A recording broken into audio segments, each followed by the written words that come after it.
for joining us, sir. Thank you for Hi, taking the thank time. Was it always your intention to give this film an international platform like at TIFF in Toronto and share it with, multicultural audiences and not just South Asian? No, mostly when the films, when we make it there, we don't get a chance to like wait for a festival to premiere it and all that. But with this film, our producers and our entire team was ready to wait for a festival to open it with, and we waited. And when this happened, we thought it is the right place to premiere the film. And following the premiere, we are releasing it there in Kerala on October first week. Yeah. Okay, great. So the audience that day at the premiere, there was obviously a lot of your fans, a lot of people who followed your work for many years, and obviously a lot of Malayalam speaking audiences here in Toronto, but other South Asians, and also a lot of non-South Asian people watching the film. Did you have any interest or concerns about what they might interpret from the film, which I don't want to spoil for people who haven't had the chance to watch it yet? Not exactly. See, for me, making a film is like once it is done.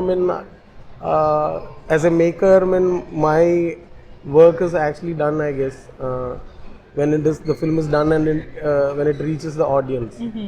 So I totally feel that when we should leave it to the audience to how to interpret the cinema or what kind of an idea they create out of the film when they watch it. So I totally leave it to them, I would say, to interpret in their own way. That is the way it should be. I should not get involved in their interpretation and say that, okay, this is what I think you should think about the cinema. So that's all. So, without spoiling anything, of course, for people who haven't had the chance to see this film yet, it is based on a story written by S. Harish about a little village that is thrown into chaos when a buffalo escapes. In my opinion, it's a very different setting and theme and treatment from your previous films, many of which have been crime dramas. Did you approach directing it in a different way, given the very different setting? No, not exactly. It came to me as a short story which was written by Harish, which had a setting which I liked, and which had a very interesting space where you feel that okay, the space between man and animal is slowly disappearing, and the present scenario around us. Like you take a pic from a war ground or a riot space. It will look less violent than Jallikattu, I guess. So basically, it's just that which interested me more. And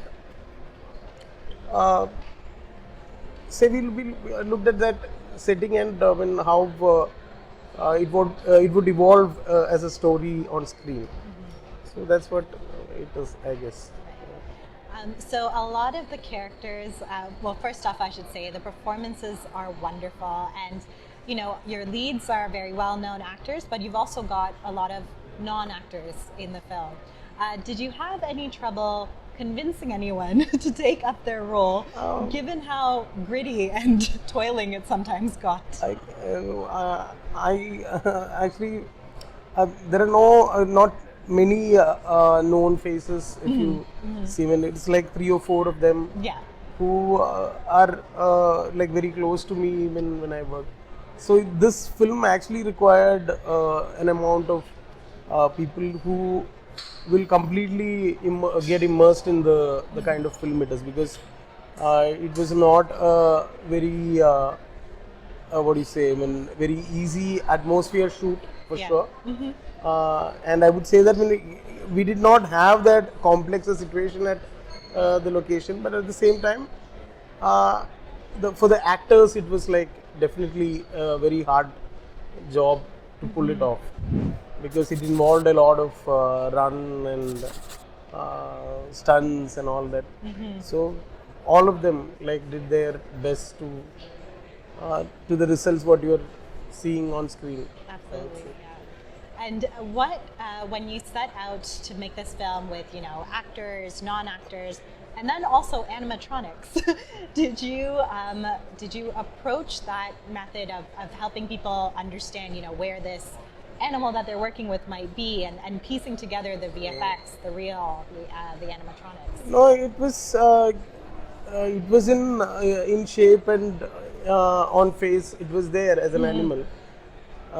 It is just that we had someone to operate from inside. Right. And of course, I should say Gokul Das, who's the art director, should be given the 100% appreciation for that, because he's the one who created it. He and his team. So it is like, so the only thing which was like blocking us from going ahead with the shoot was this animal thing, which is the center of the cinema. So we had to really sit and crack how we'll go about it. How much of VFX we'll use, how much of the dummy or the animatronic piece which we have worked we'll use, or how much of the real animal we can bring in. Right. So it's a combination of all these which worked, I guess. And I would say that it is not that we started thinking it all in a very easygoing way. Like so whenever something complex like this comes up, we always go to VFX. But I think that if we think a bit on a very manual level, maybe we can crack it. Yeah. Like how I would cleanly say that we are definitely inspired from what Spielberg or all these guys did in 70s, in how they made a shark work on screen without any kind of VFX support. Yeah. So we sat back and watched Jaws and saw how they made it work, like as a piece, as a dummy, and still made the audience feel the impact of the real animal or the real creature. So we followed the same kind of technique. So it's definitely difficult, to get each shot right. But when things look right, we can hide a lot in the edit, which again Deebu is a great editor who managed to cut it in such a way that audience did not notice where all the actual animal appeared, where all the dummy appeared, where all we have used VFX. So it's definitely the entire team what worked behind helped us for this. I did want to mention something for our audiences watching this, that one of my favorite reactions from the film was that a lot of us did think that you used only a live animal throughout the film, because it was that naturally done. And you had some people in the audience were wondering how you got that past the censor board. So kudos to you, because we were fully convinced. You mentioned your editor, Deepu Joseph, who I definitely wanted to talk about. I really loved the pacing and the way you've cut this film together. There's a lot of interesting, it's a rhythmic, it's in sync almost with the sound you picked. So did you guys set out to cut it the way you did in the film from the get-go, or is it something that came to you in the post-production process? Which one? The edit yes, pattern? Just the pattern. So I would say it's completely. I leave each technician their own space to work. Especially edit. Yes, we do talk about a pattern and how to go through a section and all that. Right. But I would like to see what my editor see it as a sequence. So then there was no pre-planned edit plan and all that. Okay. But as we were going ahead, when we figured how to go about the edit, and in this, we were not doing a lot of single shots since the animal is involved, and we had to go for shots, short breakdown and a lot of cuts just to make it look more convincing. Yeah. like going for a tight shot or like in the moment and all that. Yeah, we had to like go for a lot of cuts in the film, just for the reason that it's a very animal centric film and animal remains the center of focus of the film. One of your lead actors in the film is Anthony Varghese, who you debuted in your previous film, Angamali Diaries. This is a very different role, I would say, for him. What made you go back to him for this film, which is such a very different character and look from what we've seen him before? This actually, Jallikattu was planned before Angamali Diaries actually. And Anthony was not the like we were not planning Anthony because we hadn't met Anthony only. Okay. So, but where in the short story, the protagonist's name was Anthony, and we happened to cast Anthony in Angamali Diaries. And on the go, I was talking to Harish about who to cast for Jallikattu, and we thought of casting him, and he had performed well in Angamali Diaries. So there was no other reason to cast him, but he fitted the bill. That's it. That's wonderful. So you've collaborated a lot with Chembin sir in both writing and performing roles.